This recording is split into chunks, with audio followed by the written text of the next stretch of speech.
کے لیے دو طرح کے الفاظ ہوتے ہیں. ایک الفاظ صحیحہ ہوتے ہیں جن کی وضع ہی طلاق کے لیے ہوئی ہے، جس طرح لفظ طلاق ہے، تو اس سے واضح طور پہ طلاق ہو جاتی ہے اور اس میں نیت کی بھی کوئی ضرورت نہیں ہوتی. اور دوسرے الفاظ کنایہ ہیں جو دوسرے معنی کا بھی احتمال رکھتے ہیں، طلاق کا بھی احتمال رکھتے ہیں، جس طرح کہ تو چلی جا، اپنی بیوی کو یہ کہہ دینا، یا اسی طرح کہ تو مجھ سے الگ ہے. یہ والے الفاظ جو ہیں اس میں نیت کی ضرورت ہے. اگر نیت تھی یا اس وقت طلاق کا معاملہ چل رہا تھا، دھمکیاں دی جا رہی تھی، تو اس صورت میں طلاق واقع ہوگی، وگرنہ طلاق نہیں ہوگی. اور طلاق دو طرح کی ہے، ایک طلاق رجعی ہے اور دوسری طلاق بینہ ہے. طلاق رجعی کیا ہے؟ ایک طلاق دی آپ نے یا دو طلاقیں دی، اس میں یہ نہیں کہا کہ تو مجھ سے جدا ہے یا تجھے طلاق بینہ ہے، تو اس صورت میں وہ عورت آپ کے نکاح میں ہوتی ہے. عدت کے اندر اگر آپ اسے واپس لانا چاہتے ہیں تو پھر عورت کا اختیار نہیں چلتا، آپ کی اگر مرضی ہے تو اس عورت کو واپس لا سکتے ہیں، نکاح کرنے کی بھی ضرورت نہیں ہوتی. ایک طلاق ہو یا دو طلاق رجعی ہوں تو اس میں نکاح کی ضرورت نہیں ہوگی، عدت میں واپس لا سکیں گے. اگر عدت گزر گئی تو پھر نکاح کی ضرورت ہوگی اور عورت کی مرضی بھی چلے گی. اگر وہ واپس آنا چاہ رہی ہے تو پھر آ سکے گی، وگرنہ نہیں آ سکے گی. دوسری طلاق بینہ ہے، وہ ایک طلاق دے آپ نے بینہ کہا کہ تجھے طلاق بینہ ہے، تو وہ عورت اسی وقت جدا ہو جائے گی، آپ کے نکاح سے وہ منقطع ہو جائے گی. اگر دوبارہ آپ واپس لانا چاہ رہے ہیں طلاق بینہ ایک کی صورت میں یا دو کی صورت میں، تو اس صورت میں نکاح کرنا ہوگا گواہوں کی موجودگی میں، عورت کی مرضی سے وہ واپس آ سکے گی، وگرنہ نہیں آ سکے گی. اور سب سے خطرناک جو طلاق ہے وہ ہے طلاق مغلظہ. طلاق مغلظہ تین طلاقیں دے دینا، وہ ایک مجلس میں ہوں، ایک لفظ کے ساتھ ہوں، یا الگ الگ مجلسوں میں ہوں اور الگ الگ الفاظ کے ساتھ ہوں، لکھ کے دی یا زبان سے دی. ہر صورت میں جب تین طلاقیں کہی طلاق واقع ہو جائے گی، تینوں طلاقیں واقع ہو جائیں گی. تو تین طلاقوں کے بعد عورت کو آپ واپس نہیں لا سکتے. اللہ تعالیٰ قرآن مجید کے اسی دوسرے پارے میں ارشاد فرماتا ہے الطلاق مرتان، طلاق دو مرتبہ ہے، یعنی وہ طلاق جس کے بعد رجوع کا حق حاصل ہے وہ دو طلاقیں ہیں. فَإِن طَلَّقَهَا، آگے فرمایا اگر تیسری طلاق دے دی فَلَا تَحِلُّ لَهُ حَتَّى تَنكِحَ زَوْجًا غَيْرَهُ، تو تیسری طلاق کے بعد وہ عورت مرد کے لیے حلال نہیں رہتی یہاں تک کہ وہ عورت دوسرے شوہر سے نکاح نہ کرے اور اس سے حق زوجیت ادا نہ ہو، اس وقت تک یہ واپس نہیں آ سکتی. تو دوسرے شوہر سے بھی نکاح جو کریں گے تین طلاقوں کے بعد، وہ چھوڑنے کی غرض سے نہیں. اگر چھوڑنے کی غرض سے وہ نکاح کرتا ہے تو یہ نکاح موقت یا نکاح متع میں آ جائے گا. اس صورت میں گناہگار ہوں گے. وہ اپنی مرضی سے خوشی سے نکاح کرے، آباد کرنے کے ارادے سے کرے. ہاں بعد میں اگر اس کو سوچ آ جاتی ہے کہ میں ان کا پہلا گھر آباد کروں، یہ آباد کرنا چاہ رہے ہیں، طلاق دے دیتا ہے، تو پھر کوئی قباحت نہیں. لیکن طلاق کی غرض سے ہی نکاح کرنا یہ جائز بالکل نہیں ہے. آج جو حلالہ سینٹر کھلے ہوئے ہیں یہ شریعت کے خلاف ایسا ہو رہا ہے، اس طرح نہیں ہونا چاہیے. تو صاحبو، جب تین طلاقیں ہو گئی اس کے بعد عورت نہیں واپس آ سکتی جب تک وہ دوسرے شوہر سے نکاح نہ کرے. آج کل بہت ساری جگہوں پہ ایسے ہو رہا ہے، بلکہ اکثر لوگ اپنی عزت کے معاملے میں آ جاتے ہیں کہ میری بیوی کسی اور کے پاس جائے گی. اگر یہ سوچ تھی تو طلاق کیوں دی ہے آپ نے؟ تو پھر کیا ہے، اس کو رکھ لیتے ہیں، اپنی بیوی کو اپنے پاس رکھ لیتے ہیں تین طلاقوں کے بعد بھی. تو اس کے بعد جو تعلقات ہیں وہ زنا کے تعلقات ہیں، وہ نکاح کا معاملہ نہیں ہے. اور اس سے جو اولاد پیدا ہوگی وہ آپ کی حلالی اولاد نہیں ہے، بلکہ وہ ولد الزنا ہے، زنا کی اولاد ہے، حرام اولاد ہے. اور ایسی ہی اولاد ماں باپ کی گریبان کو پکڑتی ہے.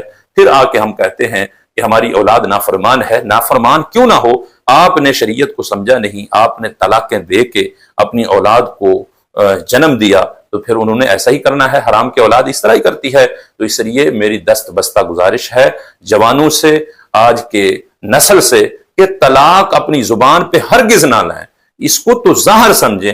یہ وہ چیز ہے جس کے بارے میں میرے محبوب علیہ السلام نے فرمایا کہ تین چیزیں ایسی ہیں جن کی سنجیدگی بھی سنجیدگی ہے اور ان کی مذاق بھی سنجیدگی ہے. ان میں سے ایک طلاق ہے کہ طلاق مذاق میں دیں گے یا سنجیدگی میں دیں گے، یہ ایک ایسا تیر ہے جو بیوی کو لگ کے ہی رہے گا، بیوی آپ سے جدا ہو جائے گی.